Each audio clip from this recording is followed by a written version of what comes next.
If you have ever looked at the ancient history of Central Asia, I'm pretty sure you have come across the Sogdians and Bactrians. However, if you look at a modern map of Central Asia today, you do not see these two groups of people. So who were the Sogdians and Bactrians and what happened to them? Hey guys, it's Tariq with my new video. Make sure to like and subscribe. Thanks. The Sogdians were an Iranian ethnic group that inhabited the area north of Amud Darya, or the Oxus River, in the region of modern-day Uzbekistan and Tajikistan.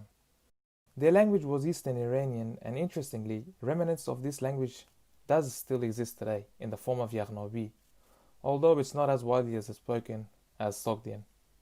And if you guys would like to know more about the Yaghnabi language, let me know in the comments and I'll make a separate video on that. The Sogdians were well-known merchants and tradesmen, and according to the Chinese, they were scammers and not to be trusted after being ripped off by the Sogdians on many occasions.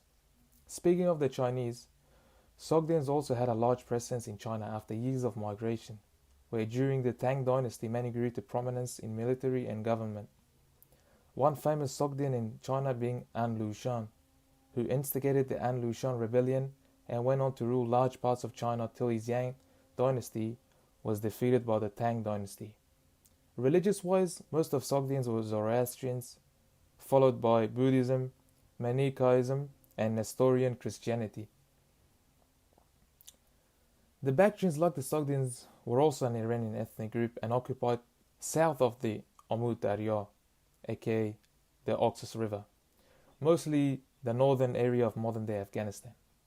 They spoke the Bactrian language, an Eastern Iranian language that no longer exists, although scholars have said that the several Badakhshani languages, as well as Pashto, being the closest living languages to Bactrian. The Bactrians were well integrated into the several Persian empires, and during the invasion of Alexander's army, the region of Bactria was the main center of Iranian resistance, although it eventually also fell to the enemy. This resulted in the emergence of the Greco-Bactrian dynasties, which gave way to some interesting mix of Greek and Iranian governance style and cultural mixing in the region. The Bactrians, just like their Sogdian neighbors, were mostly Zoroastrian and Buddhist. So what happened to these two populations? Are they still around? Short answer, yes.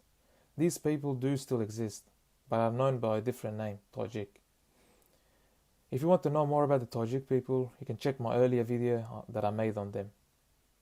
So basically what happened was when the Arabs / the Muslims invaded and occupied the Sassanid Empire, which the Sogdian and Bactrian lands fell under, the local population was no longer allowed to speak in their mother tongue or follow their past customs and cultural ways.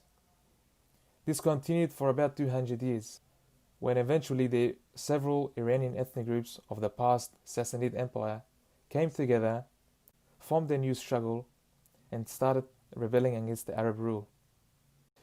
As this struggle against the Arabs was going on, a new identity and language emerged, this being the modern Persian language that we know today.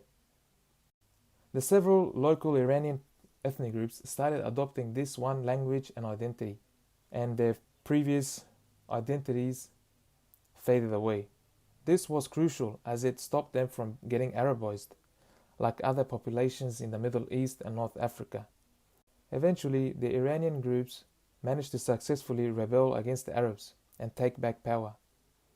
The Samanid Empire, which emerged soon after in the former Bactrian and Sogdian lands, declared that here, in this region, the language is Persian and the kings of this realm are Persian kings.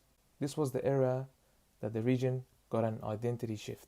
The language went from being Bactrian and Sogdian to being the modern Persian language, and the religion went from being Zoroastrian, Buddhist, Christianity to being majority Muslim. And the children and the descendants of the Sogdian and Bactrian people went on to be called the Tajik people as time went on. So thanks guys for watching this video. If you liked it, make sure you give it a like. If you didn't like it, give it a like, but tell me in the comments why you didn't like it. If you have any constructive feedback, let me know in the comments. If you've got requests for other videos and you want me to make it, please let me know in the comments. Make sure to share it with your friends, and catch you guys in my next video. Take care.